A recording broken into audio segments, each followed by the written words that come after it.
pues yo les doy la más cordial bienvenida a los 4 integrantes de este conversatorio, porque no es una mesa, empezando porque no tenemos el objeto aquí presente, una mesa propiamente dicha, sino queremos que sea más bien una conversación en torno al primer tema de esta edición de Escenario 2013, como ya anunció Claudia: observar,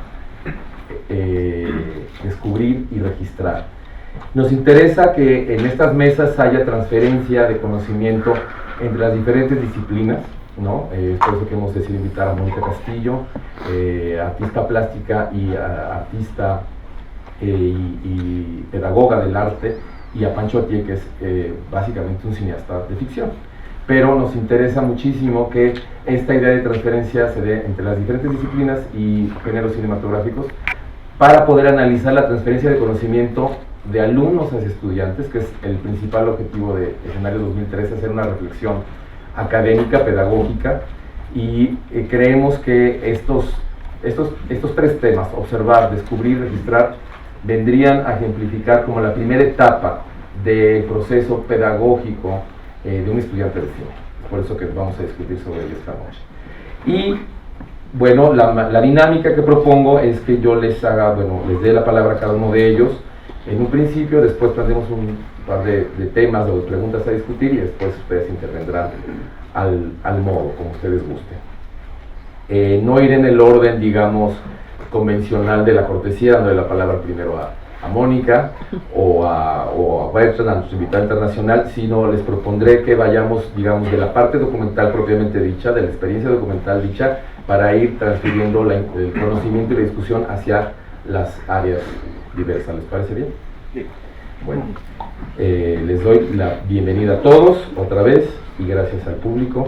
Y empezaré por preguntarle a Everardo, a partir de la experiencia documental misma,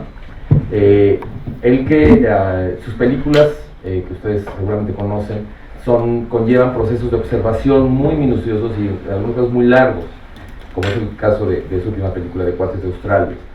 ¿Cómo podríamos nosotros hacer una traducción de esta experiencia profesional, en tu caso, a la docencia? Al empezar la preparación de Escenarios 2013, los profesores coordinadores de las diferentes áreas de ficción, de documental mismo, de fotografía, de postproducción, plantearon una problemática, que es, en esta primera etapa, en el primer año de formación, el proceso de observación tiende a estar limitado por el aprendizaje digamos así, de la gramática cinematográfica misma. ¿Cómo se puede transferir un proceso de observación del profesorado al alumnado, entre colegas, ¿no? En el caso de la pregunta que estoy formulando en este momento a Everardo, ¿cómo se puede transmitir la metodología de observación, pero sobre todo cómo se puede transmitir la capacidad de asombro? ¿Cómo poder generar o motivar la capacidad de asombro en los jóvenes estudiantes, en los jóvenes cineastas? Bueno, pues buenas tardes. Yo lo que he pensado es que una manera es eliminando la presión que se pone sobre los cineastas y sobre los estudiantes que tienen necesariamente que pasar por periodos de observación. Porque yo creo que eso tendría que ser algo que viene en la naturaleza de un posible narrador, ¿no? Y me parece que eso es algo difícil de transmitir, porque si tienes espacios académicos como las escuelas de cine, en donde pocos elegidos son quienes van a tener los beneficios de una formación académica, cinematográfica, y quizás la posibilidad de insertarse en una industria en el futuro, pues significa que estás eligiendo a los 15 mejores observadores de su generación, ¿no? Y yo creo que ese es un proceso natural, como el hecho mismo de filmar. O sea, yo creo que filmar una película es una consecuencia de una toma de decisiones en la vida que por gustos, por las pasiones de uno, ¿no? Y el resultado termina siendo las filmaciones o las ediciones o la construcción cinematográfica. Ahora, creo que es un periodo curioso del mundo, se mira demasiado el ombligo, ¿no? Está muy encerrado con sus propios redes, sus propios circuitos, poca comunicación con el otro. Y creo que en el cine en el cine en general, en las artes y en el caso del documental muy en particular, pues hay que ubicar que a veces o que la vida de los cineastas no es del todo interesante, ¿no? Que pasa eso, algo que se repite muchas veces, ¿no? Que solo la vida de los cineastas es la interesante. Entonces encontramos algunas excepciones que sí lo tienen, pero la mayoría de los cineastas, que pues no debemos olvidar que es un oficio, yo así cuando entré a la escuela de cine lo quise entender, que quería construir un oficio como narrador y encontré el documental como el camino, pues dependo mucho más de lo que le sucede a otras personas, ¿no? De lo que sucede alrededor mío. Y yo siempre he comparado un poco mi trabajo con el trabajo de los cronistas. No solo de los cronistas de la prensa, quizás hasta como los cronistas de la historia, ¿no? He trabajado muchas cosas en televisión, siempre me acerco a los cronistas que son zapateros, que tienen un gusto particular por la historia, o panaderos en un pueblo, que son los que van recuperando la memoria de sus comunidades, es decir, gente que tiene como por necesidad natural conservar y otorgarle voz a la otra gente y redactar y escribir y ir manteniendo como la memoria del lugar, ¿no? Mi opinión es que la manera de acercar a los estudiantes a esa necesidad tendría que ser soltarlos como animales silvestres ahí en la selva, en un lugar absolutamente desconocido por ellos, que les quite todos los referentes y que le quite como todas estas armaduras en las que salimos a trabajar y que los ponga prácticamente desnudos en una comunidad ajena, ¿no? A veces se pueden encontrar historias que tienen necesariamente que ver con uno, pero si de esto se quiere hacer un oficio, digo, a menos que uno sea Rambo, que se acabó rápido, o los Beats, por ejemplo, que vivieron de maneras muy intensas, pues lo que vemos es que en esta generación del mundo, nuestras historias absolutamente personales se agotan pronto, ¿no? Entonces me parece que vale la pena, pues sí, tal vez, yo a veces no digo un empujón, va una patada, cabrón, que salgan a trabajar, para que valgan a ver. Porque yo si algo no entiendo, que lo digo mucho acá, es cuando alguien dice, no se me ocurre nada. ¿Cómo no se te va a ocurrir nada si eres un estudiante de cine, ¿no? Si eres un estudiante de ingeniería mecánica, pues puedes batallar, tu universo es otro, ¿verdad? Pero un estudiante de cine tiene que tener una necesidad vital. Yo creo que incluso en eso radica el primer filtro de lo que será el destino de un cineasta, ¿no? Porque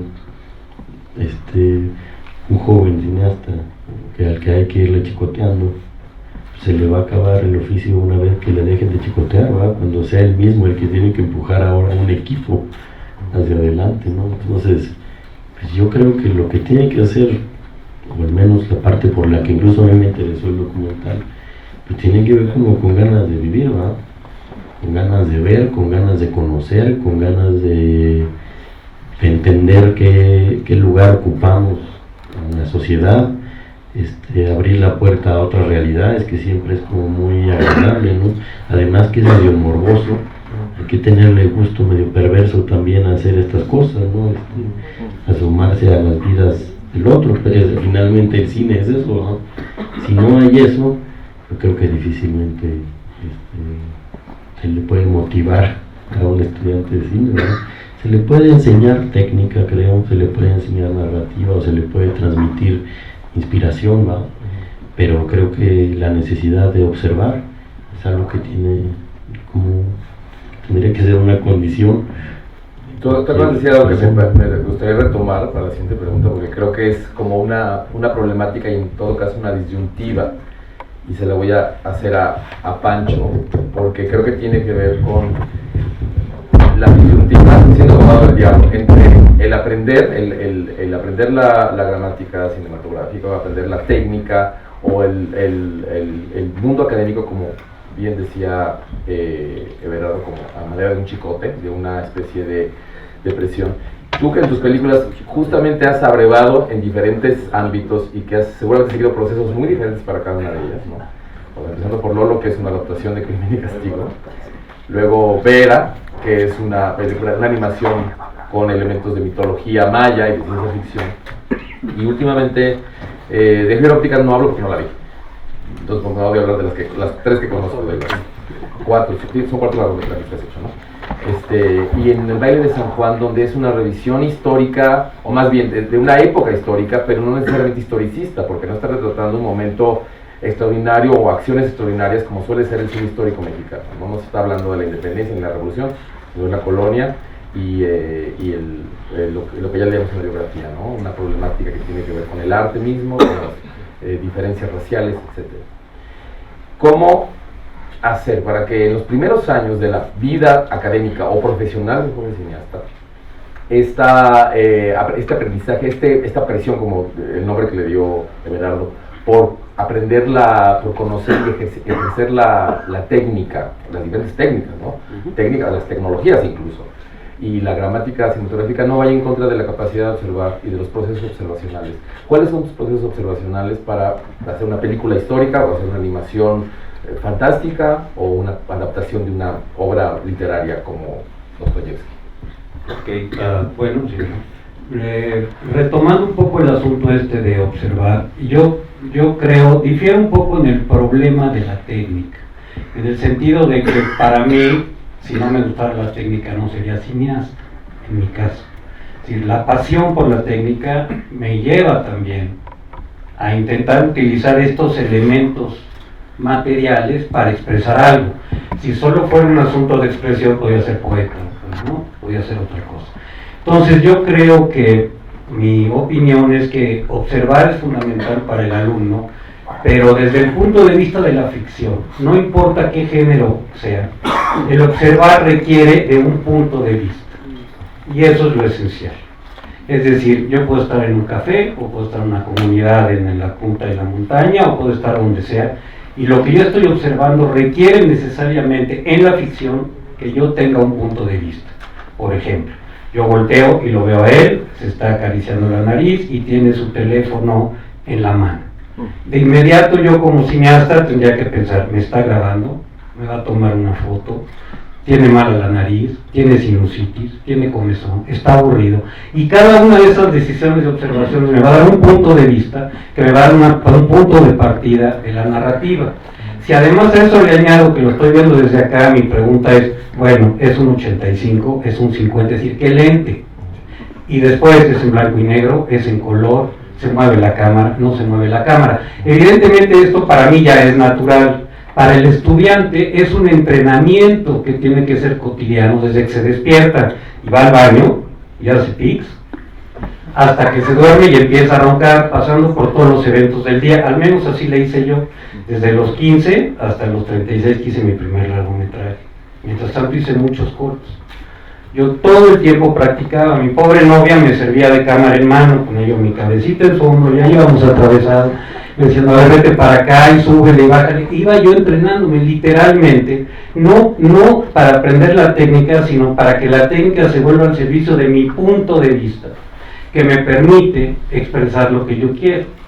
Eso es lo que yo le diría a cualquiera que le interese el cine, ¿no? Si no les interesa eso, si no están preocupados cuántas capas tiene el material Kodak, o si no están preocupados cuántos píxeles pueden, etcétera, no es un negocio.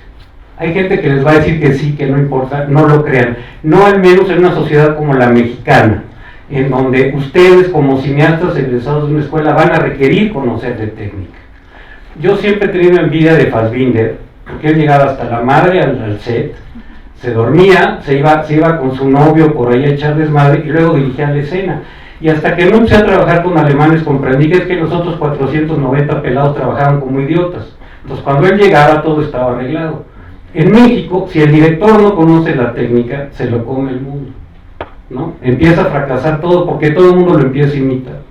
Entonces es muy importante que ustedes, como gente que quiera aprender cine, conozcan la técnica a fondo, pero no como técnica, si no se vuelvan repetidores de catálogos, como la clásica plática de taxi, de, sí, yo me compré el Motorola X8 300, y lo único que hacen es hablar por teléfono, no. La técnica como algo esencial a ustedes, como la pluma para el poeta, ¿no? como el pincel para el pintor. Y hasta que la cámara no sea eso para ustedes, exactamente igual que ponerse un saco, no se podrán llamar cineastas. Y eso empieza desde el primer día que ustedes quieren hacer cine. Esa sería mi opinión. Ahora que veo algo muy interesante en lo que estoy haciendo un poco notas, estás tú relacionando la observación directamente con la técnica, o sea, no hay una separación entre el proceso de aprendizaje de una técnica con el proceso de observación, y eso me gustaría que lo abordáramos un poco más adelante. Me resulta una visión distinta, digamos, a la tradicional. Bueno, ahora me gustaría a Mónica Castillo plantearle, tanto Russell como Mónica, hace lo que lo estábamos discutiendo y me parece que hay que discutirlo aquí, tienen dos proyectos actuales, bueno, el de Russell concluyó recientemente, donde se combina el ejercicio profesional con el ejercicio académico, ¿no? El ejercicio pedagógico, artístico, y además en un sentido colectivo, comunitario, ¿no? Entonces vamos a entrar en ese territorio.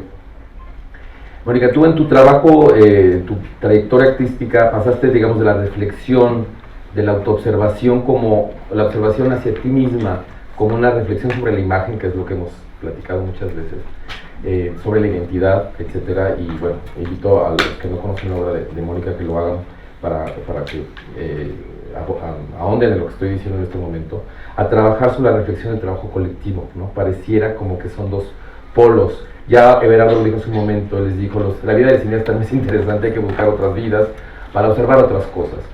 Pero digamos que en tu trayectoria artística, no digo yo obviamente, se ve claramente este proceso donde, una diferencia muy clara de cambio de mirada, digámoslo así. ¿Cómo se dio este cambio de mirada y qué sentido tiene en el trabajo que estás llevando a cabo actualmente con los jóvenes de la Esmeralda? Pues mire, yo creo que la mejor forma, o la que me ha sido más práctica para describir aquello, porque digamos que las decisiones de vida uno las toma medio consciente, medio no, y de repente ya estás en otro momento y empiezas como a reconstruir. Digamos que creo que tanto el cine como las artes visuales son dos ramas del arte que tienen, digamos, como un respaldo institucional de capitales muy fuertes, ¿no? Y pues yo me dediqué 20 años a hacer carrera como artista y en un momento dado creo que hay ahí como una presencia muy fuerte como de esta decisión de la institución y de los dineros sobre la producción, que fue algo que ya no me interesó como gran cosa seguir perpetuando aquello, porque yo creo que esta profesión, digamos, más en específico, lo de artes visuales, digamos, en el cine todavía hay como este acuerdo de decir, bueno, mañana llamado y tenemos que vernos, digamos, mi trabajo se asemeja más al de él, de decir, yo me levanto todas las mañanas y me tengo que convencer de que es interesante lo que hago, ¿verdad? Entonces, digamos, no está como este requerimiento externo, social, ¿no?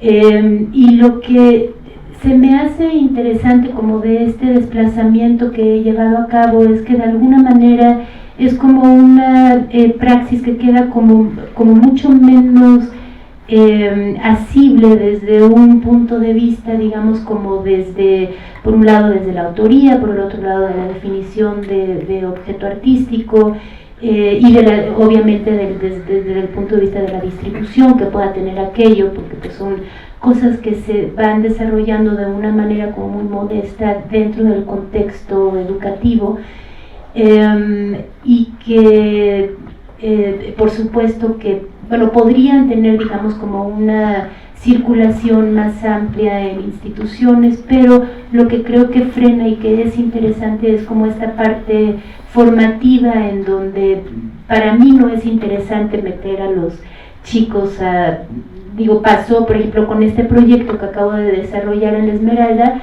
que nos invitan a una exposición al Museo de Arte Moderno, lo discutimos entre todos y decidimos que no era interesante hacerlo, y ya me habló curadora y le dije no nos interesa, ¿no? Entonces como que creo que puede haber como un retraso, como un desplazamiento más complejo, como cuestionamientos que pueden ir más a fondo, que lo que sucede, digamos, como en el contexto del mundo curatorial museístico. Pero digamos, creo que no entramos en tema. No, ¿Así está bien hasta por ahí? Así vamos bien. Yo agregaré que tú ejerciste muchos años la pintura, y específicamente el retrato y el autorretrato como una manera de autoobservarse. Y lo pongo en relación con lo que dice Everardo de los cineastas en general. La tendencia o lo que se requiere en principio de manera tradicional es observar para afuera. Entonces, ¿cómo se cruzarían estas dos miradas? Tengo que observarme yo primero para observar hacia afuera, tengo que haberme observado bien y incluso descartarlo como un posible tema de una obra cinematográfica. ¿Cómo se observa ahora la colectividad, que es lo que estás haciendo? Ok, creo que por ahí puedo retomar. A mí se me hace interesante, digamos, como abordar la formación desde tres diferentes definiciones que son lo que comprenden como esta actividad de lo artístico, ¿no? O sea, artístico sí, me gusta pensarlo como en un sentido como muy amplio. Primero es como esta decisión que uno toma sobre sí mismo, en el sentido de, digamos, como esta decisión cualitativa hacia lo que uno quiere hacer, o sea, que sea desde un punto de vista disciplinario, digamos, ¿no? Que esté como esta calidad de la decisión en el sentido calorífico de decir esto es lo que me prende, esto es lo que quiero hacer, porque ahí hay algo que me llama a mí, ¿no? Ese, digamos, que creo que el punto de partida de toda acción. Y luego vendría siendo la definición de la forma, o sea, de decir, yo puedo estar muy emocionado de lo que quiero hacer, pero si no tengo la capacidad de retraerme y de observar, digamos, para nosotros, bueno, no para ustedes también, porque es una materialidad también, ¿no? O sea, como de decir, yo observo lo que está allá afuera y tengo que tener este distanciamiento para poder detectar esas especificidades de ese material que tengo frente a mí, ¿no? Y no estar, digamos, por ejemplo, para nosotros visuales, decir, yo quiero que el barro huele. Pues no, pues tengo que tener esta capacidad, digamos, un ejemplo muy bobo, ¿no? Pero para ser claro de que por más que yo tenga entusiasmo de lo que quiero hacer, tengo que tener esa capacidad también de observar qué está allá afuera y cuál es el límite de este material que está ahí al cual yo le voy a dar forma. Y después, digamos, el tercer elemento que creo que es interesante tomar en cuenta es aquello que es el contexto, la estructura, aquello que yo tengo, digamos, injerencia limitada sobre eso y que más bien sucede al revés, que esa estructura, ese contexto me define a mí y define la forma. Entonces creo que para poder, por un lado, trabajar, o más bien lo relacionaría ahorita con la observación, ¿no? O sea, desde un punto de vista como de lo que somos capaces, por un lado, de observar. Estoy completamente de acuerdo con la tía de decir, es que yo tengo que tener esta mirada sobre lo que está allá afuera, digamos, no es que las cosas estén allá y yo acá, sino que hay ahí como un juego entre medio, pero también tengo que tener la capacidad de decir, yo hago la apuesta de que allá afuera hay algo, y yo lo que les digo a los estudiantes es, tráeme una prueba fehaciente de que así es. Y entonces ahí nos empezamos a meter en el problema de decir qué es lo que está afuera y qué es esa mirada que yo tengo sobre aquello, ¿no? Entonces, ahí digamos como el ejercicio de observación, yo lo plantearía sobre como observarse, me observa, y es un juego de ir y venir que no se puede, digamos, como diferenciar tan claramente, ¿no? Hay una pregunta que también la pondría ahora a la mesa y al final de la intervención de Rosy me gustaría que también la abordáramos, que es esta idea un poco de nostalgia chafa, de nostalgia medio fracasada, de decir que actualmente las nuevas generaciones o en el mundo contemporáneo, incluyéndonos a las no tan nuevas generaciones, el hecho de que existan tantas herramientas para observar y ser observado, el hecho de que existan tantas maneras de informarse, tanto visual como textualmente, agota el asombro o agota la capacidad de lo que antes el observar e investigar implicaba ir a una biblioteca, implicaba recorrer, moverse, ir hacia un lugar para conocer al otro. Hoy en día ese otro está en el internet o a través de las redes sociales, qué sé yo, ¿no? Entonces me gustaría que lo discutiéramos. Yo no sé si eso ha modificado la manera de observar y por eso vemos una tendencia a ya no asombrarnos y a buscar que ese asombro sea más o menos artificial, ¿no? Bueno, para concluir con las intervenciones, me gustaría pedirle a Russell que nos hable de este proyecto de Ser un ser humano, donde justamente es una obra que en 1986 en Kenia se topa con una mujer campesina y ella le da las 6 pistas de qué es lo que constituye un ser humano, digamos, para decirlo de una manera muy sintetizada, y él decide hacer un proyecto con 7 universidades o 7 escuelas de cine a nivel superior, donde les propone que los estudiantes de estas universidades hablen a través de estos 6 puntos que son fe, esperanza, amor, sustento. Bueno, Cuéntanos. Le voy a contar, sí, cómo fue. Espero que mi español lo aguanta y supera el jet lag que tengo. Ya si usaste la palabra aguantar, creo que se Aguantar, pero bueno, vamos a ver. Sustantes del verbo, se aguanta. Sí, espero tomar un paso hacia atrás para seguir con la conversación sobre la observación. Por favor. Porque tiene parte que ver con lo que salió en esta serie de documentales. El proceso de hacer un documental tiene muchas etapas y muchos estilos pero todos empiezan con una mirada personal distinto del observador. Es decir, para ser un gran cineasta, un artista de cualquier tipo, yo creo que hay una gran diferencia entre el proceso de ver cómo es el mundo y mirar hacia el mundo. Es decir, el acto de observar es un acto positivo, consciente, tanto como la diferencia entre oír y escuchar. Entonces, siempre oímos la cosa, como es el ruido que nos rodea, pero para convertirlo como un acto consciente. Entonces, para empezar a investigar, buscar algo que tiene significación para nosotros, para convertir como obra de arte, más que todo en el mundo de documental que conozco, es dar cuenta de lo que está pasando en términos de la capacidad que tiene para ser un elemento o un tema o un enfoque para un proyecto documental. Es decir, vamos andando, mirando tanto como viendo cómo es el mundo, ¿no? Entonces, en este caso, cuando estuve por ahí en Kenia, haciendo otra cosa completamente distinta, estuve por ahí investigando un documental sobre una colaboración científica, ¿no? Entre agrónomos de Australia que son expertos en cómo sacar plantas de tierra seca en Kenia, en un transfer de tecnología.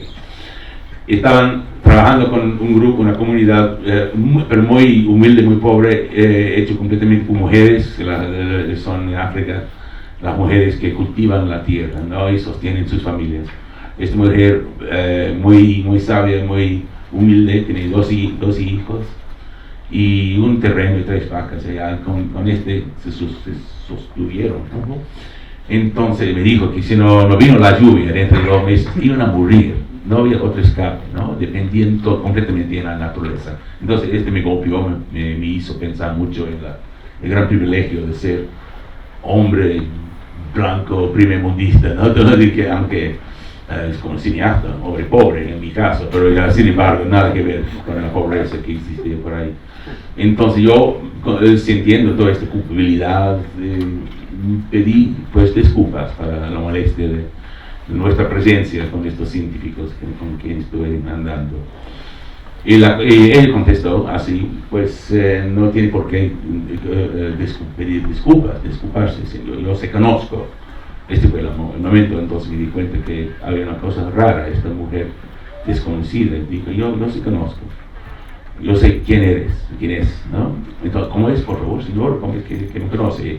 Y su respuesta, una cosa tan humilde, tan sencilla en un sentido, me dijo, pues, usted es un ser humano, entonces por eso yo se conozco, porque lo que tenemos en común es una cosa muy grande, y lo que nos hace distintos, nos hace diferentes, es muy interesante. Entonces fue una observación suya muy humanística y pues positiva. Entonces ahí llamó mi atención y entonces quise hablar un poco más del asunto y fue entonces que me dio sus 6 postulados de qué significa ser un ser humano. Y empezó con los básicos del sustento, si no hay, que nunca he comido lo que come usted, pero yo corría y seguía con la existencia de mi familia. Y la segunda cosa para ser un ser humano, me dijo, es hay que tener el amor, es decir, hay que tener familia, relaciones personales con vecinos, con amigos, con la gente con quien todos estamos interdependientes, ¿no? Entonces, sí, por supuesto, sí. La tercera cosa, como es, me dijo, pues para ser un ser humano hay que contar historias. Y me golpeó muy fuertemente, ¿no? Es que reconoció que para ser un ser humano, pues, pero estaba hablando de la cultura misma. Me dijo, pues, yo cuento las historias de mi abuela para mis hijos saben quiénes son, ¿no? Es para ella un proceso lineal de la transferencia de la cultura. Nos da identidad y cultura y pues dignidad. Bueno, y ahí empecé a anotar unas cosas, ¿no? Y la cuarta cosa, como por favor, señora, me dijo, ser un ser humano hay que creer en algo, es decir, hay que tener la fe en algo, pero no importa qué. Es decir, se puede creer en valores políticos, humanísticos, religiosos, lo que sea. Lo importante es que tienes unas reglas con las cuales puedes dirigir tu propia vida, valores, ¿no? Y tenía una razón, por supuesto, para ahí. Entonces, la quinta cosa fue el miedo. Me sorprendió, ¿no? El miedo como una necesidad universal. Me dijo que sí, pues, porque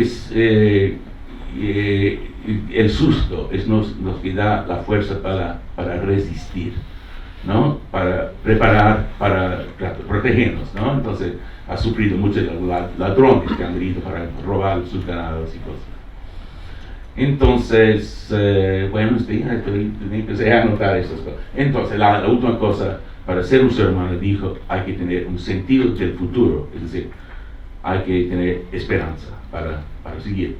Entonces, yo intenté hacer una serie internacional de coproducciones de canadienses, y ingleses y australianos, bases grandes con 2 continentes cada base, ¿no?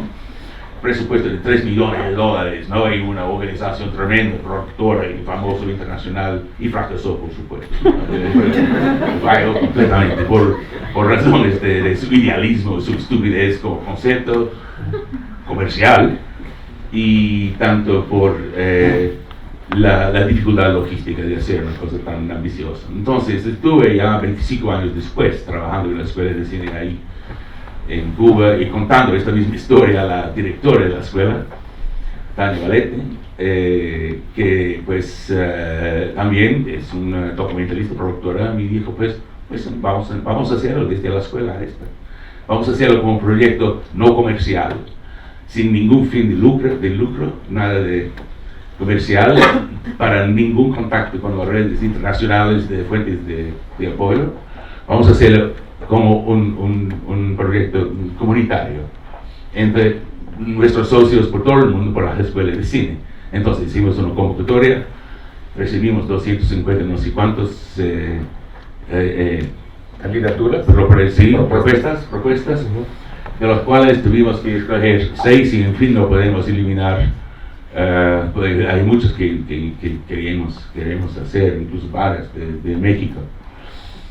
Pero el problema que tuvieron que poder integrarse con estos 6 postulados. El plan fue para hacer 6 documentales en todas las comunidades diversas, cada uno según para hacer una prueba de estos grandes generalizaciones sobre las necesidades universales, como es el amor en Jordania, o en Samoa, o en Madrid, o en Harlem. Entonces así fue. Y por fin hicimos estos 6 largometrajes sin presupuesto, y han salido, de hecho, completamente con jóvenes estudiantes de escuelas de cine de otros futuros tan diferentes como chicos de la escuela del Mar Rojo, de Jordania, de Harlem, de Nueva York, de la escuela de Nueva Zelanda, que hicieron lo de Samoa. Y así fue. Muy bien, yo te quisiera, bueno, en base a lo que estás diciendo ahora, abrir una pregunta que tiene que ver, bueno, primero me gustaría que la respondieras tú, abrirla a todos los miembros del conversatorio. Si efectivamente, un poco tiene que ver con lo que decías un momento, hay una dificultad para observarnos, ya no solamente como individuos, sino como comunidad, probablemente porque no sabemos a qué comunidad pertenecemos, ¿no? Si estás, al ver ser un ser humano, es muy claro que la directora, se me dio su nombre ahora, de la comunidad Wayuu en Colombia, ¿cómo fue el proceso para que ella pudiera autoobservarse? Bueno, pues, perdón. Bueno, en este caso, lo insistimos que en cada caso queríamos hacer un retrato colectivo de humanidad desde adentro, desde las propias comunidades. Es decir, en cada caso, los cineastas tuvieron que tener un vínculo personal con las comunidades. Y este fue una de las normas, de las criterios que tuvimos que pues, exhibir de los jóvenes. Y así fue. Lo interesante es que de las 8 escuelas, 6 de los realizadores estaban mujeres, ¿no? Realizadoras. Y este tenía en parte que ver, creo, con este sentido de comunidad que querían compartir en vez de imponer una cosa, puedo decir, sin generalizar, tan egoística, ¿no? Entonces este fue otra cosa. Este es un retrato, el opuesto de etnografía. No estamos llegando desde afuera para hacer un retrato con una posición de poder superior, colonialista, paternalista, ¿no? Entonces, así fue. Entonces, en cada caso, no hay ninguna voz en off, narración, nada de eso. La voz, la mirada, está en la misma comunidad. Entonces, tiene que ver en parte por el éxito que ha realizado. No, es que realmente maravilloso eso de que sean autorretratos que no son nada complacientes, nada nacionalistas, nada regionalistas o localistas, sino universales. Entonces la pregunta que ahora yo planteo, bueno, hay dos ya en el buzón. Digamos, la primera era esta dificultad de observar cuando tenemos un exceso o una excesiva eficacia de herramientas para observar en la vida cotidiana, ya no de manera profesional como era antes. Hay una división entre las herramientas para observar de los profesionales y las herramientas para observar de la vida cotidiana. Entonces, esas herramientas están hoy en manos de todos, ¿no? Esta famosa idea de que todo el mundo tiene una cámara en la mano, no solo me refiero en términos visuales, sino también textuales, la información está allí. Si quiero saber algo sobre Samoa, lo pongo en la Wikipedia, y entonces el asombro aparentemente desaparece, ¿no? ¿Cómo mantener el asombro en estos tiempos? Y la otra sería justamente la falta de pertenencia a una comunidad o una identidad comunitaria que, como bien decía Berardo, obliga, ¿no?, a que esas historias tengan que ser, a buscarse lejos, buscarse en estos grupos, no sé, grupos en otras nacionalidades, en otros grupos étnicos, en minorías, ¿no? Pero, digamos, para un estudiante de clase media, urbano, que no es ni indígena, ni rural, ni migrante, probablemente ni siquiera homosexual o mujer, ¿cuál es esa identidad no exótica que tiene, ¿no?, que lo obliga a autoobservarse desde la normalidad, pues, ¿no? Es claro lo que estoy preguntando. Creo que es gracioso, pero no sé si es claro.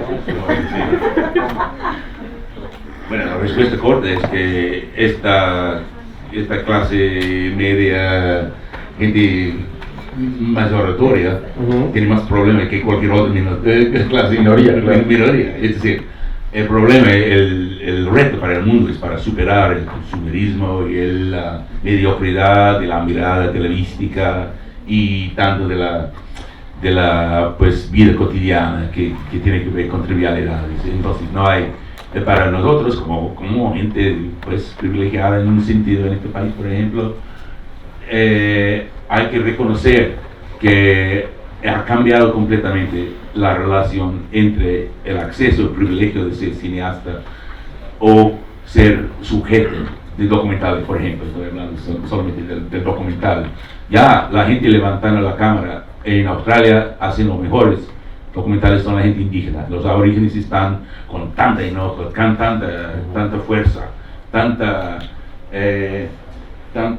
enfoque fuerte, histórica, políticamente y todo eso, con gente marginalizada, la accesibilidad de las herramientas ha cambiado su capacidad de representarse. Ya me han dicho, ya hace 20 años, he trabajado mucho con grupos indígenas en Australia, en otras partes también, pero llegó un momento cuando me dijeron, estamos tan hartos de ustedes, los blancos, que vienen con cabritas para las lentes, para empujar nuestras caras. Si ganas nuestra confianza, tal vez nos van a dejar a usted trabajar con nosotros, pero desde el punto de vista nuestra, no la suya, porque durante toda la historia de los siglos de mal representación de cómo es la condición indígena de la gente de Australia, siempre han hecho errores. Entonces ha cambiado mucho el papel de la gente minoría que está pasando por aquí, por ahí, muchos buenos como esos talleres ambulantes, esas cosas pasando ahí con comunidades indígenas y todo eso. Este es lo bueno. O sea, una opción es realmente la apropiación de las herramientas, ¿no? Sí, claro, sí. Y la democratización, como dice, de acceso a cambiar el asunto. Y una última cosa que querría decir a través de eso es cuando hacemos, y yo estoy hablando solamente de cine, porque pues los artes plásticos y otras, y hasta ficción, tiene otra relación con su público, ¿no? Y otros retos, otros desafíos para que superar. Pero yo creo que el documental en toda la historia humana es la forma más literal de representar la realidad, aunque no es la realidad, es una realidad escogida. Pero sin embargo, el reto para nosotros como cineastas es crear la ilusión en el público de estar ahí. Es decir, estamos ahí, adentro de la realidad, controlado desde el punto de vista del cineasta. La lente representa el ojo normal, el micrófono es el oído, ¿no? La oreja. Y cuando están allí y funciona bien, un documental, olvidamos nuestra propia vida. La percepción que tenemos, la observación del mundo, es la observación del documentalista que ha capturado nuestra mente. Este es el privilegio y gran responsabilidad que tenemos de representar el mundo en una manera sabiendo bien que estamos manipulando y controlando la percepción de cada uno de nuestros públicos. ¿Alguien más? Bueno, lo que pasa es que creo que tu pregunta es esencial, es una pregunta magnífica para un cineasta de ficción mexicano, urbano, efectivamente, porque nosotros, los que somos urbanos en México, partimos del hecho de que ni siquiera conocemos o sabemos cómo definirnos. Yo cuando tuve el trabajo de la investigación para hacer el baile de San Juan, me encontré con una encuesta que me dejó verdaderamente azorado. Al finales de la colonia, la Ciudad de México estaba constituida básicamente por el 52% de europeos, ¿sí? 30% de indígenas y 20% de negros. Es decir, era una sociedad altamente racial, aunque cada uno en su grupo. Esto es algo que no se sabe mucho, es decir, 20% de negros. Es un porcentaje altísimo. En consecuencia, el mestizaje de la Ciudad de México tripartita debe ser extraordinario y que sin embargo nosotros siempre dejamos de lado esta tercera raíz. ¿A qué llegó esto? Cuando estaba haciendo la investigación para la película me topé con esta encuesta hecha en la UNAM y en las prepas de la UNAM, en donde le preguntaban a todos los estudiantes si aceptarían un compañero indígena como parte de los estudiantes de su grupo. Y exactamente el 52% contestó que no. Impresionante, exactamente el mismo porcentaje que los habitantes europeos de 1790. Esto de inmediato me hizo pensar que seguíamos sin tener claramente los urbanos, al menos de la Ciudad de México, una claridad de los orígenes, de lo que somos. Ya no platiquemos de clase social, nada más dejémonos en términos de DNA. Esto abre para nosotros los cineastas de ficción una oportunidad extraordinaria. Yo creo que una de las grandes derrotas de los cineastas que se van de México es que ni siquiera saben de lo que se pierden. ¿Por qué? Porque es uno de los pocos países donde casi todos los temas de ficción son nuevos, aunque uno vuelva a hacer el mismo melodrama, la misma comedia, precisamente si uno tiene el punto de vista en donde busque efectivamente definir ese grupo que no se ha definido a lo largo de 200 años, para empezar. Segundo asunto, una sociedad que por un lado es inmensamente rica, como bien sabemos, es decir, una de las sociedades que más produce en el mundo, y al mismo tiempo una en donde la pobreza es más insultante. Y sin embargo, a veces en esta pobreza insultante encontramos el tipo de comunidades como las que nos ha platicado Everardo, por ejemplo en la canción del Pulque, en donde la relación entre la gente tiene una riqueza de tal magnitud que esa vida que nos muestra nos define más que si estuviéramos hablando de beneficios económicos, sociales, etc. En consecuencia, creo yo que la primera pregunta que tiene que hacerse en términos de observación el cineasta urbano de ficción es precisamente quiénes son los que están frente a mi cámara y quiénes somos en el momento en que estoy haciendo mi trabajo. Y en ese sentido creo que es la pregunta clave, ¿no?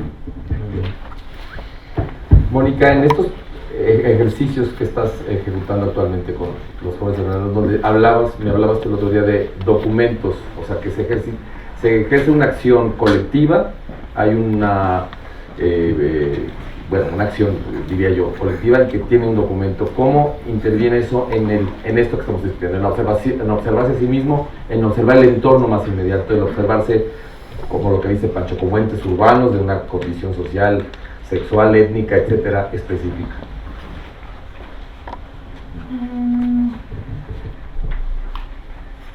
Pues mira, la manera en que abordamos este ejercicio metodológicamente fue haciendo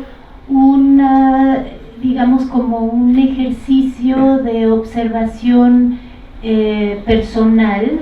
La pregunta era ¿qué me interesa a mí de lo que yo creo que está allá afuera? Y los temas fueron realmente, o sea, en ese sentido, ahorita que decías como de todos estos grupos o comunidades que son minoritarios, otras, pues es que realmente, digamos que fueron 10 estudiantes de la Esmeralda y los temas que salían ahí fueron desde consumo hasta bullying, abuso sexual,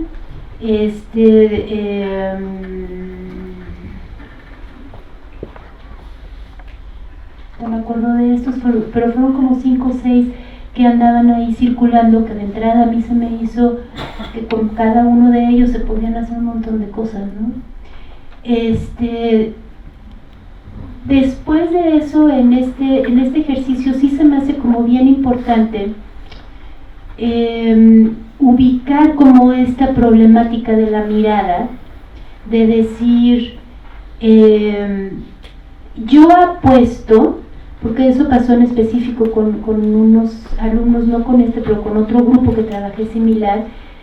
Ellos decían, existe una crisis de construcción de género en el mundo. Bueno, pues a ver, tráeme pruebas de aquello, ¿no? Y digamos que todo lo que traían, o básicamente lo que traían, eran pruebas fehacientes de que la construcción de género en este mundo sigue siendo increíblemente heteronormativa, ¿no? Entonces, en ese sentido, había ya ahí como un punto de tensión de decir, aquello que yo creo que estoy observando allá afuera, creo que soy yo, ¿no? O sea, como que creo que ahí ya empieza como un punto de tensión sobre el cual creo que es interesante incidir. Por ejemplo, en esta construcción de comunidad, digamos, que siempre es como bien difícil como definir qué es aquello, ¿no? Pero si nosotros pusiésemos a pensar que una escuela es una comunidad, los chicos empezaron a decir, es que la escuela está completamente fragmentada.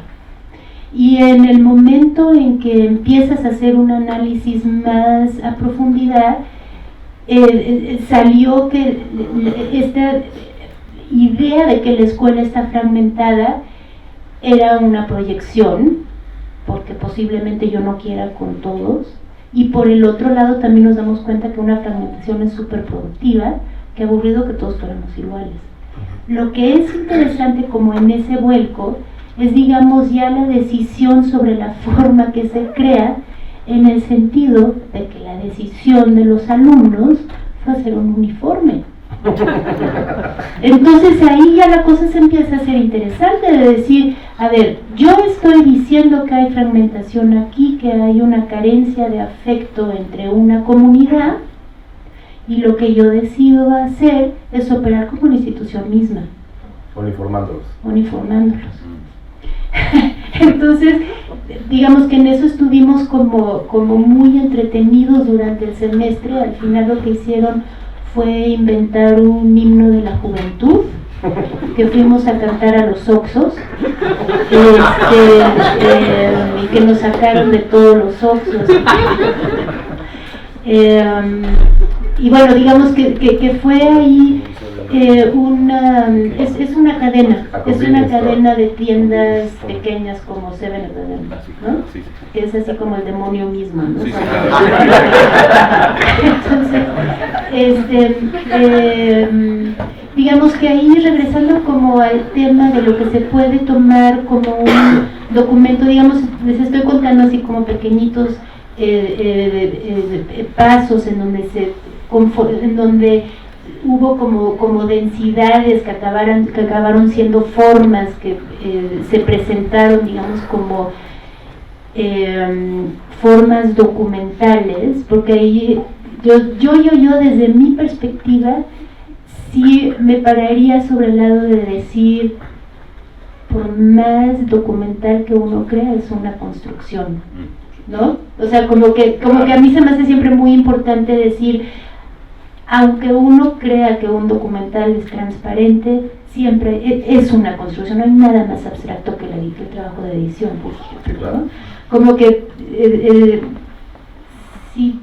sí creo que para mí es importante hacer como ese punto.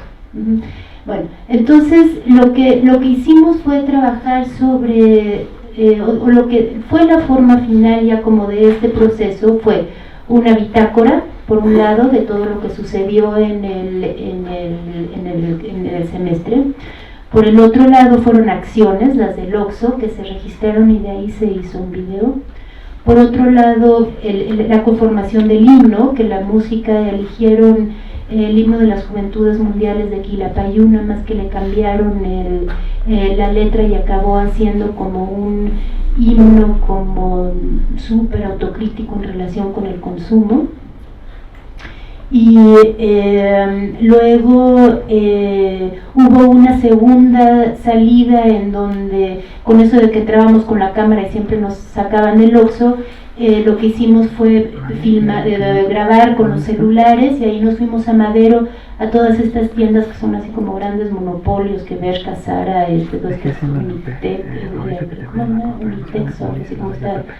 Inditex, y luego a Kentucky Fried Chicken, y también al 7-Eleven, bueno, toda esta gentrificación que ha vivido Madero.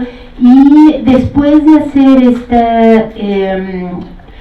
esta grabación de audio, nos dimos cuenta que no era, digamos, no tenía, digamos, como ninguna calidad ahí afectiva aquello, pero sucedió una historia muy conmovedora, que es que una de las alumnas trabaja en Nutriza, y Nutriza fue a uno de los lugares a donde entramos a cantar, y saliendo de Nutriza ella nos cuenta que entendía los dos lados.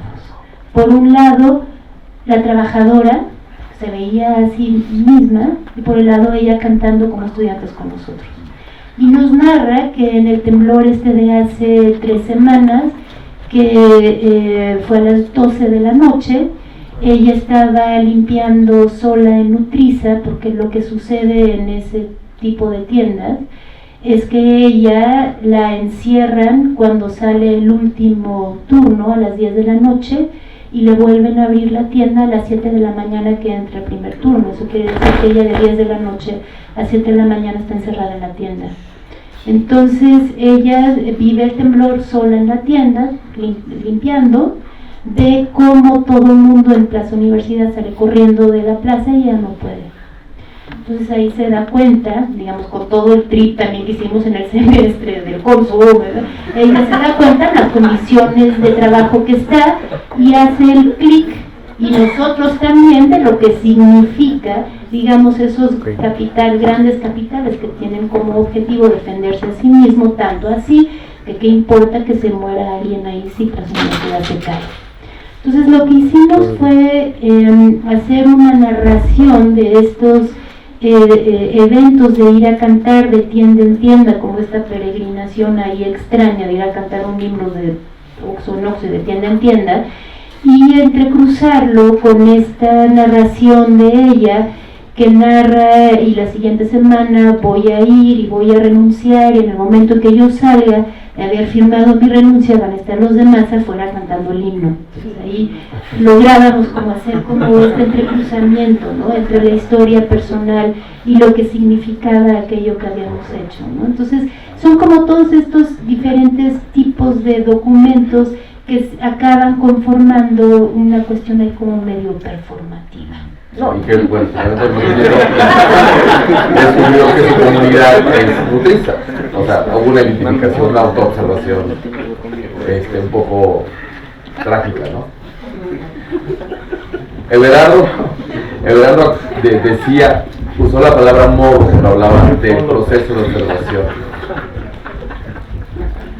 ¿Cómo es ante la falta de identidad hay que tener morbo? Es decir, si no me intereso por algo de una manera, digamos así, científica, antropológica, sociológica, etcétera, etcétera, etcétera, colonialista, como ya decíamos hace un momento, mi interés, mi motor para observar puede ser el morbo, ¿cómo? No, además no estoy partiendo de la idea de que no tengas identidad, ¿no? No, bueno. Espero yo saber que tengo bueno, tenerla clara. No, yo tengo muy clara mi identidad, sé muy bien de dónde vengo, sé por qué hago las películas que hago, por qué me interesan ciertos temas. Lo tengo muy claro en el proceso. Lo que es un hecho es que la presión que se le pone en la historia, la letanía que se le impone siempre a los estudiantes, que a veces estos espacios son valiosos como para ir rompiendo estos estigmas que hacen que el académico le otorgue el conocimiento al estudiante, es de machacar qué de ti hay en esta historia. Pues yo creo que es un descubrimiento que se va encontrando en el proceso, ¿no? Porque es lo primero, o sea, que paraliza al que tiene que salir a trabajar, ¿no? Al que tiene que salir a encontrar, a buscar, que además es distinto.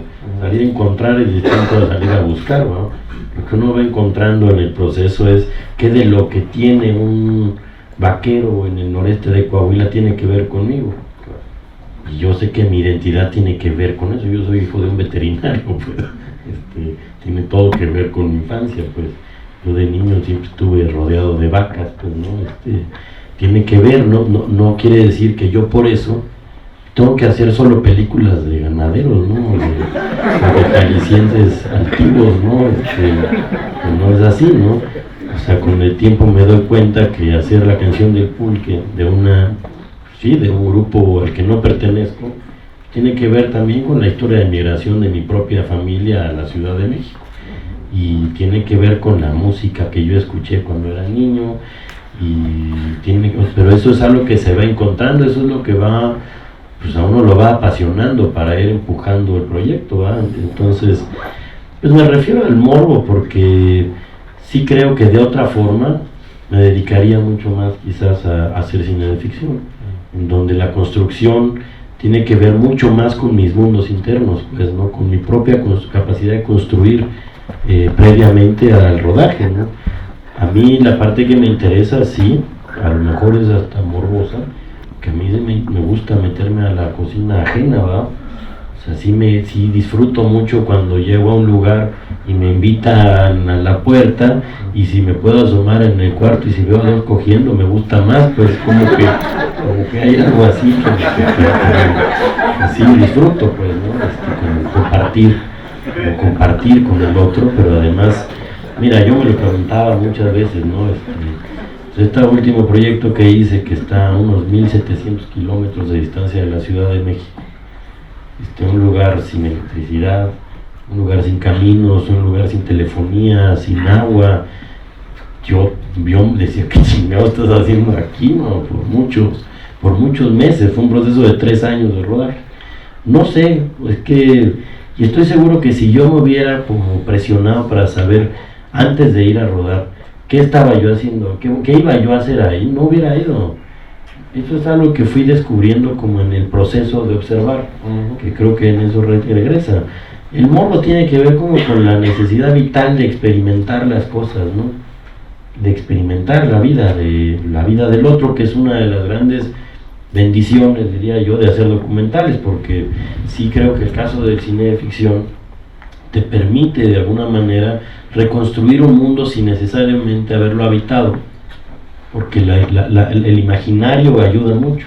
Como yo dependo y nosotros dependemos de que nuestros protagonistas de la historia, nuestros escenarios, no sean una reconstrucción, aunque termine efectivamente siendo una reconstrucción de eventos, pero son los espacios reales, las personas reales. De las bendiciones que tiene esto es que te obliga. O sea, si yo hago una película como Los Ladrones Viejos, pues de las cosas que más disfruto, más allá de estar haciendo la película y decir quiero hacer una película que funcione, yo creo que no hay cineasta que no quiera eso, ni siquiera, no, yo creo que ni Warhol quería otra cosa, ¿va? Que se funcione y que le diga algo a la gente, etcétera. Pues lo que más se disfruta es tratar de estar entendiendo, por ejemplo, los códigos del lenguaje de un criminal, y al otro día entender los códigos del lenguaje de un agente del servicio secreto, y al mes entender los códigos de un ganadero, pues, ¿no? A uno le hablas de leyendas del crimen y a otro le hablas de razas de borregos, ¿no? De razas de vacas, como que eso es lo que ofrece ir a buscar las historias. Yo creo que no hay una historia que no se persiga como compasión, que no tenga que ver con uno. O sea, eso sí estoy convencido. Todas, o tiene que ver con una posición política, o tiene que ver con una idea del mundo, o tiene que ver con una necesidad de lo que se va a decir, o en algunos casos tiene que ver con la búsqueda de identidad, no lo sé. Pero estos procesos son tan largos, en verdad, y son tan tortuosos, porque sí, yo creo que yo veo allá varios, ¿no? Que han pasado por esos caminos tormentosos, ¿no? Unos más calvos, otros más canosos, pero veo ahí varios que saben de lo que estoy hablando, ¿verdad? Esto está lleno como de gloria, pero está lleno de cosas horribles, ¿no? También, ¿no? Entonces, para que uno empuje un proyecto por 3 o 4 años, pues tiene que haber alguna necesidad vital en lo que está en ese proceso de observación. Pero creo que eso es algo que se va descubriendo en el camino, al menos en mi caso particular, ¿no? Hay que generar ese tiempo nada más para que ese descubrimiento surja de manera espontánea. Mira, hay como muchos caminos. A mí me gusta mucho tomarme el tiempo necesario, porque Russell decía algo muy importante. Si uno pasa periodos de observación largos, no solo está definiendo qué se puede contar ahí, también uno está siendo vulnerable a las decisiones de los otros, ¿no? A que el otro decida si sí quiere o no que uno haga la película con él, ¿no? O sea, yo aprendí esa cosa con el Carrizos, lo había contado aquí, me parece, en una mesa de una presentación de un libro. Cuando yo pasé con un ladrón 9 meses de mi vida tratando de convencerlo de que teníamos que hacer su historia y no sé qué, y él me decía que para qué, pero yo me fui dando cuenta que realmente él lo que estaba decidiendo es si era yo el que iba a contar su historia, ¿verdad? Claro. Entonces, eso ya es distinto. Y lo mismo con una comunidad de vaqueros en el noreste. O sea, yo voy a llegar ahí, no como para hacer la antropología visual, en donde uno mira al otro como sujeto de estudio, pero pasa así, incluso así se refiere a veces la antropología visual. Como yo no tengo formación de antropólogo, no puedo llegar como con esas, llego con otras deformaciones, pero no con esas, pues el tiempo que uno pasa, no solo como para acomodar de qué se va a tratar la historia, tiene que ver con que sí quiero que el otro me invite a grabarlo mientras se baña, ¿verdad? Y para eso el otro tiene que estar absolutamente convencido de que soy yo el que debe contar su historia, ¿va? Que no va a ser otro más. Entonces, por eso me parece que es relevante el periodo de observación, para después empezar a incidir, ¿va? A incidir con la cámara, porque uno modifica solo con poner un pie en el lugar, ¿va? Uno ya modificó todo.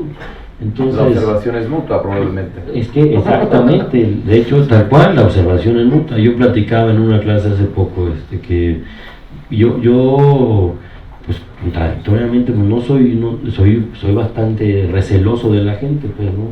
Soy medio taimado, pues, ¿no?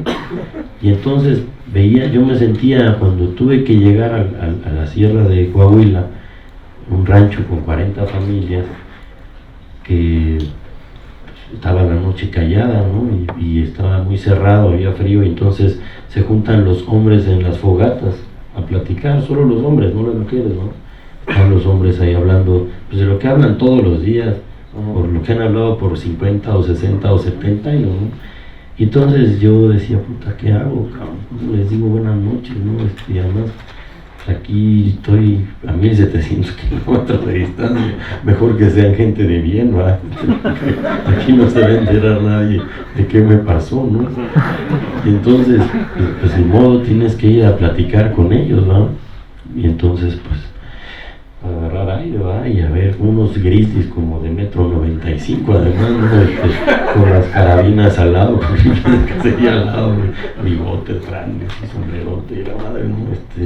Pues no, entonces estás oyendo el murmullo de la gente, ¿no? Los vaqueros platicando, y conforme van acercándose los pasos, pues se empiezan a bajar los murmullos, empiezan a hablar solo dos, y cuando llegas y dices buenas noches, todos hacen silencio, y cuando al mismo te dicen todos buenas noches, dices, estoy en problemas, ¿no? Porque ahora son ellos los que me están mirando a mí todos los días. Hay que estar dispuesto a eso. Lo aprendí, por ejemplo, con los reporteros de la fuente policíaca, con los que estuve afortunadamente 10 años. Son el medio de los castigados, pues. No es el romanticismo del reportero con gabardina y sombrero y una chingadera que dice press. Son los más cargados de los cargados, pues. Son puros castigados de la mañana que antes cubrían espectáculos y ahora cubren policíacas. Son los que se portaron mal en cultura y ahora los mandan a la guardia de noche. Son los taxistas, mocheros, que no son los más decentes del mundo. Son los paramédicos que están estacionados ahí. Son los comandantes más corruptos, porque son los que se amparan en la oscuridad de la noche. Pues llegar ahí es lo mismo. Hay que saber dar y hay que saber recibir. Hay que saber dejarse observar. Sí, claro, hay que saber que el otro te está viendo. Y que también, y que a lo mejor en ese momento uno es el objeto de estudio. Me fui como un Ávila, Bueno, muy bien. Vamos, si les parece, a abrir el micrófono para hacer preguntas o comentarios, observaciones en el chat. A ver, acá ya hay una persona con una pregunta. ¿Se puede pasar el micro? ¿Ya se fueron? Pues levantó la mano la compañera y luego. Buenas noches. Pueden decir su nombre y a qué se dedica, son estudiantes, en fin. Bueno, soy Mila, soy estudiante de la maestría en cine documental del CUEC. Y me llama mucho la atención justo que en esta mesa hayan invitado a alguien de ficción, porque toda la maestría nos la pasamos discutiendo cuál es la diferencia del docu y la ficción. Al final, después de tanto, acabas concluyendo que es lo mismo. O sea, a lo mejor ahorita se oye muy y ahorita salgo a la polémica, ¿cómo crees? Pero es el set y los actores. Y de repente te das cuenta que al final, como bien dijeron, es tu punto de vista. O sea, por más que trates de ser transparente, tú pones un punto de vista y tú estás contando algo de ti, de tu historia. Me llama mucho la atención eso, porque cada quien contó una historia, una complejidad, o sea, a partir de su universo, contaron sus historias, ya sea con alumnos, con vaqueros, con no sé, etcétera. Y pues yo la verdad me gustó mucho que justo hayan invitado como esta parte de ficción, esta parte de arte, ¿no? Ya lo vimos en la película de ayer del performance, o sea, también como otro aspecto, pero viene siendo la misma cosa. Lo que tenemos que, como siento que tener en cuenta, y eso pues me gustaría como que me lo retroalimentaran, es esa parte como de estudiantes, de no hacer menos o más a un género o al otro, ¿no? De repente como mexicanos justo nuestra fuerza es que nuestras ficciones son muy documentales. O sea, pues ya tengo compañeros que me ayudan a hacer una última ficción y nos dimos cuenta, o sea, aunque sea ficción, tú vas al lugar y intervienes, o sea, y muchas partes son documentales. O sea, si estás grabando un mercado, es el mercado, ¿no? Aunque por más que le digas a alguien, no pases ahorita o pasa después, sigue siendo el mercado y estás retratando el mercado. Entonces, sí, estaría padre como, a lo mejor ahorita no, pero habría esa discusión bueno, yo sí creo que la ficción y el documental es lo mismo, que cambian ciertas técnicas, que yo sí creo que más bien es en cuestión de técnicas, de cuántas más luces llevas o cuántos actores o menos llevas, pero creo que sí. Es una discusión que abordaremos pronto. Tomaremos en cuenta gracias por el comentario. Acá había alguien que tenía una pregunta.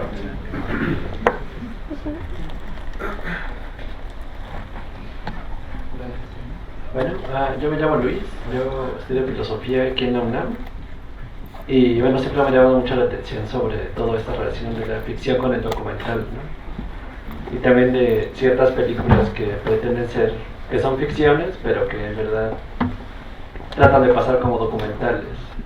Y viene mucho desde un gusto que tengo en la literatura, ¿no? De la literatura de ciencia de ficción y también cómo juega con la realidad y cómo el inicio de todo eso viene en la pretensión de, como un trabajo de arte, primero, un trabajo de ficción puede pasar por algo real, ¿no? Por reglas de verosimilitud, coherencia, lo que sea, ¿no? Y después viene la contraparte, ¿no? Bueno, pero sí podemos mostrar la realidad. Hay crónica, hay historia, hay cine, hay fotografía.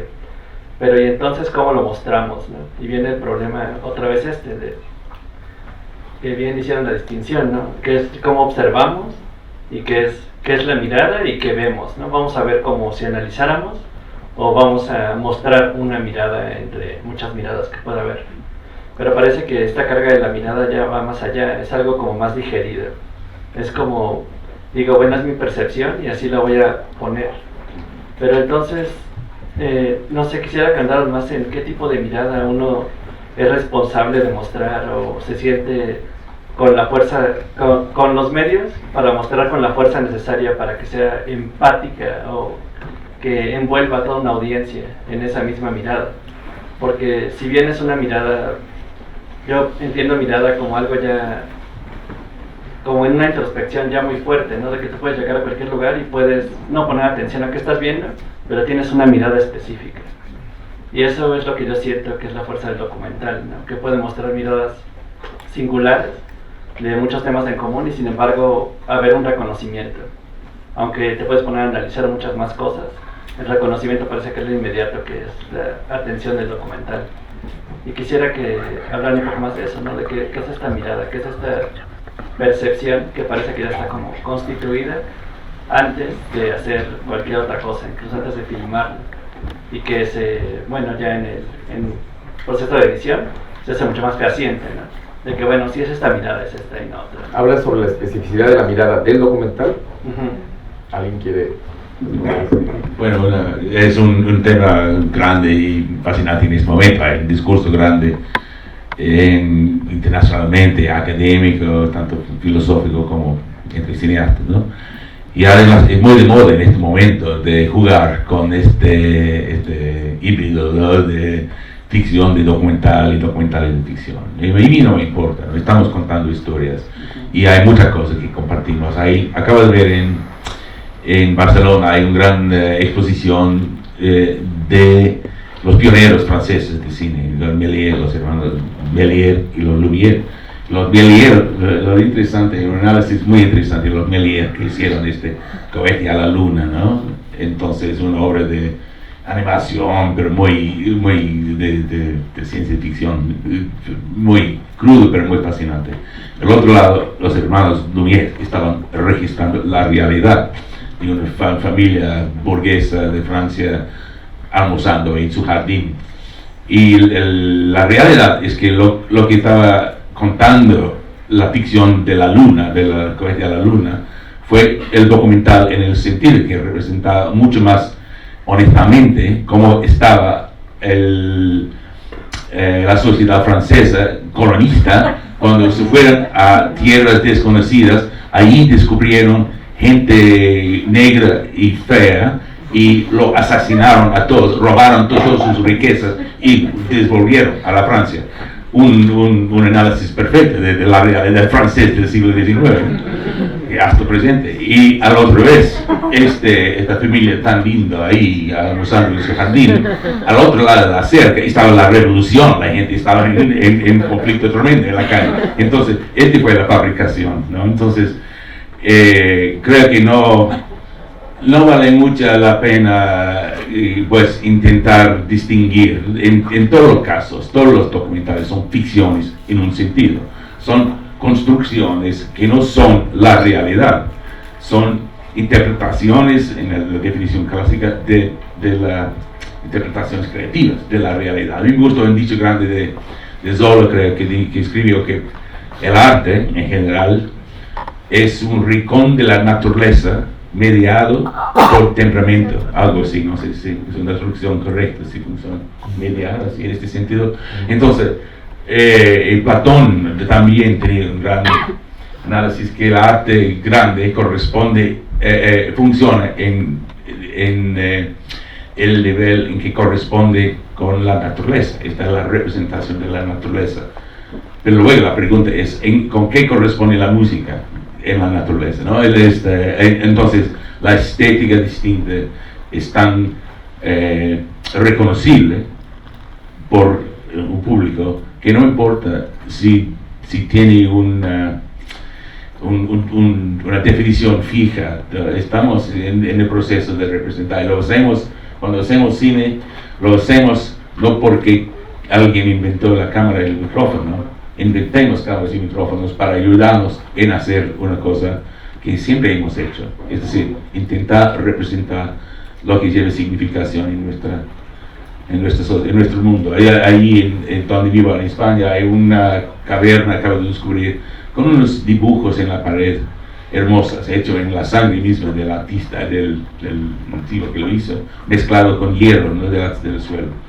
Y ahí quieren todavía, ahí hay una representación de un árbol con manchitas que son frutas, y otra figura con un palo intentando sacar la fruta. Es una descripción documental de lo que tenía significación en la vida.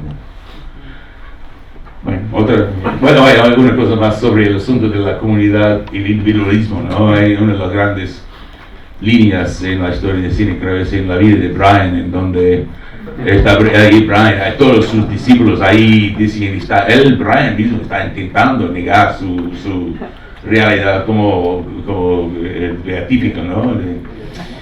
Y dice, no, ustedes todos son individuales, y repiten todo el grupo, sí, todos son individuales, colectivamente, hasta un individuo dice, yo no soy. Entonces, yo no soy individual, el único que lo dice. Entonces, de la distinción entre lo que significa. Y lo importante, lo que reconozco, que he trabajado mucho con grupos de la escuela de cine que parecen superficialmente, más que todo en Chicago, en Australia, hay una mediocridad, podemos decir, de percepción. Promedio. Es de promedio, gracias. Promedio. La palabra de promedio, mediocridad, nunca. Pero lo que descubrí es que, por supuesto, en cada caso, y la validez de la mirada distinta de cada individuo adentro del grupo que parece homogéneo, ¿no? Es tan distinto y tan importante que merece la inversión de las herramientas de expresarse para la esperanza que va a salir una mirada distinta, y la mirada distinta es el arte que queda. No sé por qué, pero es así. A ver, había alguien que tenía ya pregunta. Acá, que me levantado la mano.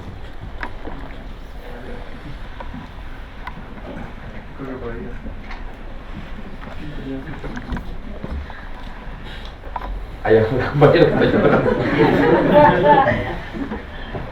Gracias. Hola, buenas noches. Mi nombre es Abraham, soy estudiante aquí del CCC. Y mi pregunta va hacia los primeros pasos de acercamiento hacia el documental por parte de los estudiantes de cine, que somos los principales en ponernos barreras y boicots al momento de querer generar cualquier contenido, ya sea documental o ficción. ¿Cómo podemos pasar estos primeros obstáculos entre los cuales se encuentra él? Seguramente esto que vi ya se ha mencionado muchas veces, ya se ha hablado mucho en el mundo y no va a interesar que yo lo repita. Y por el otro lado, ¿qué tan egoísta se puede ser en eso? En cuanto a esto me interesa a mí, pero que no le interesa a los demás no me importa. Me interesa a mí y a lo mejor a un amigo que tengo que también le puede interesar. ¿Qué pasa mucho? He notado que es un problema que se repite muchísimo, sobre todo en las escuelas de cine, que se vuelven cosas demasiado personales y no se piensa a veces en otro tipo de espectadores. ¿Cómo nos pueden sugerir entrarle en ese camino, los primeros pasos y pensar o no pensar en ese tipo de cosas? Yo creo que el primero, entendiendo que no estás obligado a hacer una obra maestra, ¿va? Porque ese es como el primer terror. No quiero salir porque no me vaya a salir mal. Es como no abrir la puerta de tu casa, ¿va? Porque te pueden atropellar, ¿va? Es más o menos lo mismo, ¿no? Perderle el miedo y arriesgarse a hacer las cosas, porque algo que pasa hoy con el cine es que lo único que se persigue es como el éxito, ¿va? Que es algo que se replica con los abogados y con los médicos y con los ingenieros. O sea, no estamos exentos, ¿no? Aquí. Pero aquí, como además trabajamos rodeados de ególatras, porque esos somos ególatras todos, si no creeríamos que tenemos algo importante, que no estaremos aquí sentados. Pues eso es complicado, ¿no? Pues hay que perderle el miedo y hay que equivocarse, ¿no? Y sobre todo pues salir de la casa y equivocarse, porque un fenómeno que ahora se repite es que todo el mundo le quiere pegar con la primera, ¿no? Y eso, o sea, yo creo que a mí personalmente lo que me ayudó mucho fue a querer hacer un oficio, y eso me ha permitido hasta el día de hoy solo vivir de esto, porque pues si no cae la lana, pues sé fotografiar por ahí alguna cosa, y si no, voy a hacer chamba para otro lado. No importa, o sea, lo que hay que entender es que lo que esta escuela forma, pues también son oficios, ¿no? Incluso las universidades lo que forman es eso. Y para llegar al oficio hay que echar a perder un montón, ¿no? Y yo creo que lo más importante es eso, perderle miedo. ¿Qué importa? ¿Qué más da? Es mejor pensar que tu película no la va a ver nadie y que de repente funciona y la ven. Es mejor sorprenderse, ¿verdad? Que decepcionar. Siempre eso es mejor, ¿no? Entonces, que siempre parte de un asunto personal. Ahora, yo sí he creído con el paso del tiempo que a mí sí me importa que las películas las vean. ¿Y qué he hecho? Pues yo personalmente me he acercado a las formas clásicas de narrativa. O sea, no quiero experimentar mucho sobre las formas de narrar. O sea, quisiera aprender a contar poética aristotélica. Sé que eso va a conectar con un espectador, pero sé que adaptar la realidad a la poética aristotélica es complejo. Es algo complejo, no está así tan a la mano, requiere de un proceso de observación. Creo que eso es fundamental, como acercarse a las formas clásicas de narrativa para después empezar a encontrar los caminos propios, ¿no? Para empezar a experimentar y empezar a poder darle la vuelta, ¿no? Pero a mí yo es algo que disfruto, además, pues es algo que disfruto, tratar de encontrar qué ser humano puede ser construido como personaje, qué realidad tiene elementos dramáticos y narrativos que me llevan a hacer una película, y eso está de alguna manera ayudando a que lo que yo esté haciendo, lo esté haciendo para que sea visto por otro. Si no, se da el caso, ¿no? Y a veces casos muy exitosos, pero la verdad es que no, me dicen, no le acuerdo. Bueno, Mónica quería decir algo. Disculpa. Yo nomás quería dar un momentito acerca de la originalidad. A mí se me hace que es como ya como un elemento dentro de la creación que tiene obsoleto, desde mi perspectiva, en el sentido de que creo que ya hay como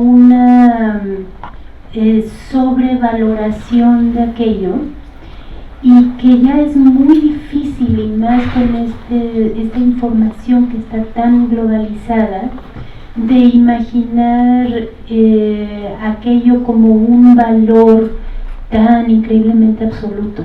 A mí lo que me parece que es interesante es de la creación, o sea, digamos, como desde la creación, imaginar, digamos, contextos, y te diría como usos participativos distintos a aquella forma que creas, ¿no? O sea, creo que ahí hay como un potencial bien interesante y que no tiene absolutamente nada que ver con originalidad. Solamente una respuesta corta, es decir, que pues es obvio que la única manera de aprender a hacer cine es seguir haciéndolo, ¿no? Y seguir haciendo errores cada vez que tú haces por un paso importantísimo. Yo pues después de 40 años haciéndolo, estoy haciendo más errores que nunca, tú sabes. Entonces casi una carrera fracasada, una práctica tan larga, entonces con tantos éxitos. Pero sin embargo, el asunto de arriesgarse, ¿no?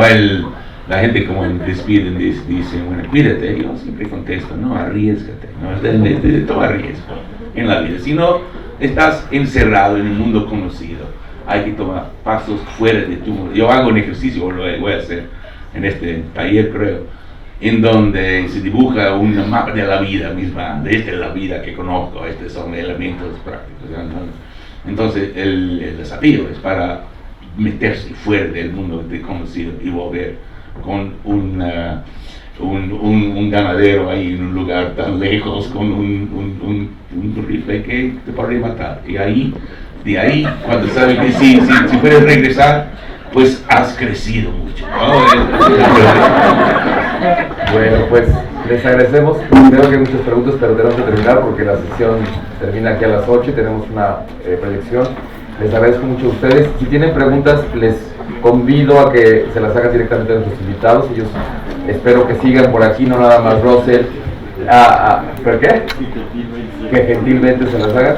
Y quiero públicamente agradecer a Francisco Attie, a Mónica Castillo, a Russell Porter y a Gerardo González haber estado en esta conversación. Y a ustedes.